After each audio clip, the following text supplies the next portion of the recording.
Por segundo año consecutivo, la Fundación Colsecor realizó una medición de calidad de vida en distintas localidades del país en pleno contexto de pandemia, para ver qué pensaba la gente en cada una de estas localidades. Vamos a charlar con Alberto Calvo, que es el presidente de la Fundación Colsecor. Alberto, ¿cómo estás? Buen día. Hola, buen día, ¿cómo estás?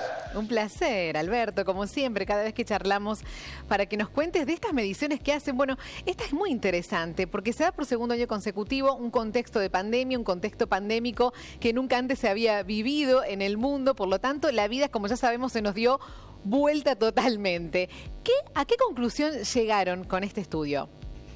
Bueno, esta medición de calidad de vida en pueblos y ciudades es un trabajo que realizamos sobre 4 geografías, diríamos, ¿no? En pueblos de menos de 10.000 habitantes, en localidades entre 10.000 y 35.000, las medianas grandes, podemos decir, las ciudades entre 35.000 y 100.000 habitantes, y ya las grandes ciudades, más de 100.000 habitantes.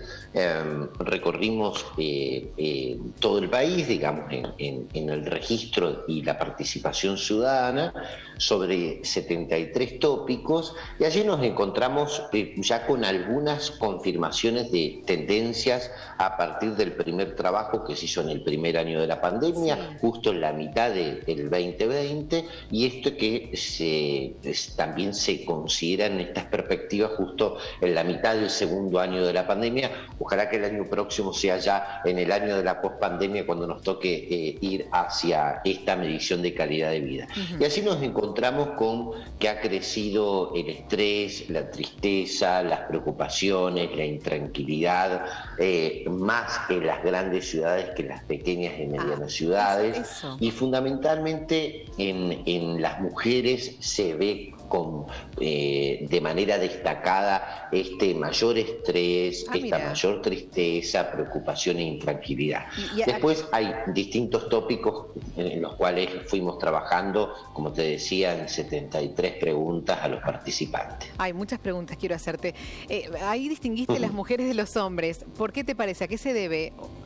¿Se incursionaron un poquito más? Claramente por la amplitud de las responsabilidades del protagonismo en la vida cotidiana, en la sostenibilidad de la vida misma, ¿no? De todo lo que implica la educación y en muchos casos muchas madres que han llevado adelante la sostenibilidad y la conectividad para que esto suceda en la educación a distancia de los hijos que han estado y las hijas que han estado en los hogares transitando gran parte del tiempo pandémico. Por otro lado, también las responsabilidades de una productividad digital desde el hogar, compartiendo el espacio, la economía y las erosiones de los ingresos y las pérdidas de trabajo que en muchos casos han sucedido, ¿no? Estoy pensando que muchas mujeres que trabajaban en su hogar con esta pandemia tuvieron que reinventarse y salir a cocinar y hacer diferentes quehaceres para poder ayudar a la economía familiar. Porque como el hombre quizás de la casa se había quedado sin trabajo, como que se invirtieron roles en muchos hogares. Bueno, ha cambiado, claro, mucho la fisonomía y la estructura de cada una de las familias. Me interesó muchísimo. ¿Querías decir algo? No, básicamente nos parece que allí hay un elemento, porque se ha hablado mucho de las juventudes y la afectación de la pandemia, y lo que nos arroja este trabajo es que donde mayor impacto ha establecido el transcurrir cotidiano de la pandemia ha sido más sobre las mujeres. Claramente también se redujo los niveles, por ejemplo, de optimismo en los jóvenes, ¿no? Esto también se ve en la distinción y en la línea comparativa entre el 2020 y el 2021.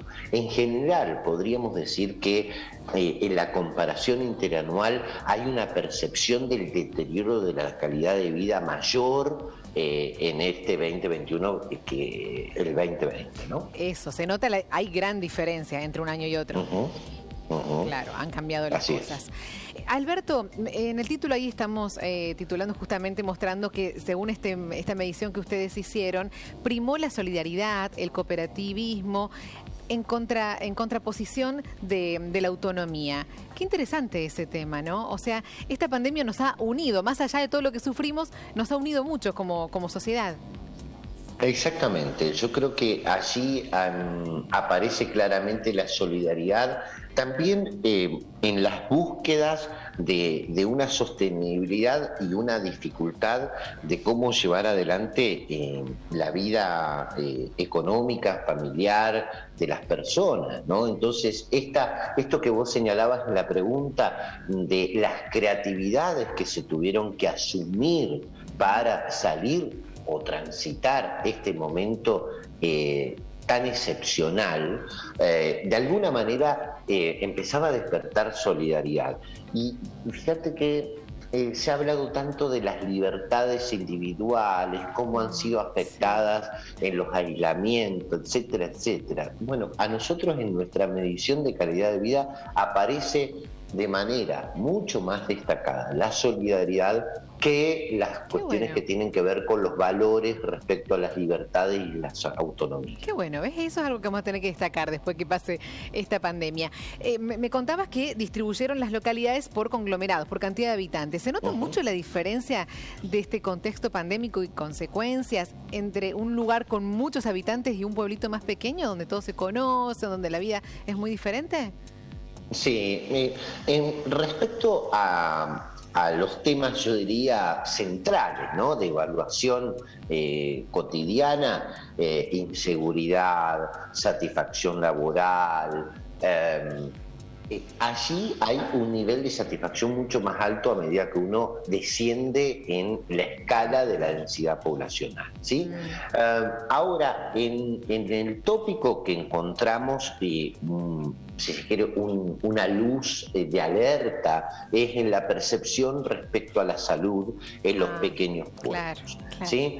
Y esto tiene que ver naturalmente con las infraestructuras que no se encuentran en las pequeñas localidades y además con el comportamiento que ha tenido también el COVID, la pandemia, donde primero sucedió, podemos decir en Argentina, en el territorio AMBA, después comenzó a cobrar fuerza en los grandes centros urbanos, Córdoba Capital, Río Cuarto, y después empezamos a verlo en las pequeñas localidades de la provincia de Córdoba, para tomar ejemplos, y en todo el territorio nacional.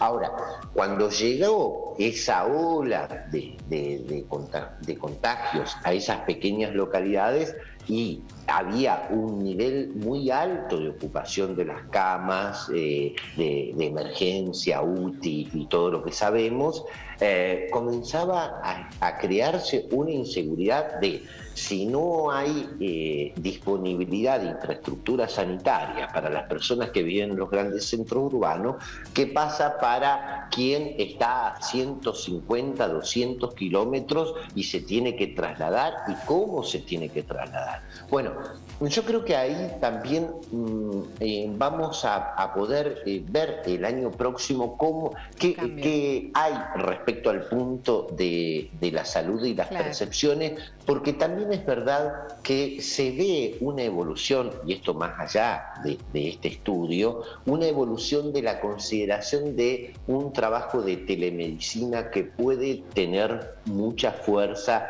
y de alguna manera generar una contención de esas expectativas y digamos, preocupaciones que puedan tener las personas de los pueblos pequeños y medianos, ¿no? Qué interesante. Bueno, siempre sabes que nos gusta conversar con vos, aprendemos un montón, porque además a través de estas mediciones uno toma conciencia de un montón de cosas, ¿no? Porque uno puede ir imaginando, percibiendo, pero vas acá, nos das así como la conclusión y de todo lo que ustedes, extraen de cada una de estas mediciones. Muchas gracias por mostrarnos cómo está la calidad, cómo es la calidad de vida en distintas localidades en este contexto tan especial que nos tocó vivir en el mundo entero. Alberto, te abrazamos fuerte desde acá.